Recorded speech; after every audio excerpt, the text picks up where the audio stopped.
And that's the problem, is that today we've allowed our deen to be what you and I think.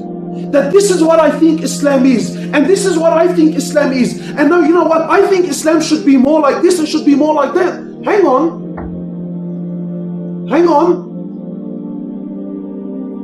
The greatest prophet, accompanied with the greatest ummah, followed by the greatest 2 generations to come after them, followed by 1400 years of scholars who gave their lives for this deen.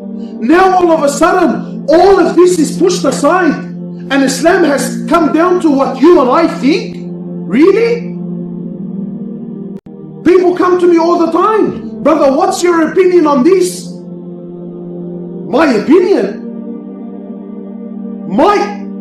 Excuse the French, who the hell am I to have an opinion?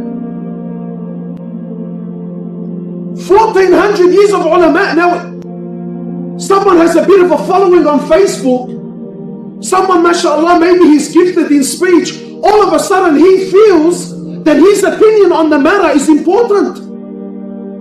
Well, I have news for you. It doesn't matter what you think. Our religion has been perfected and completed.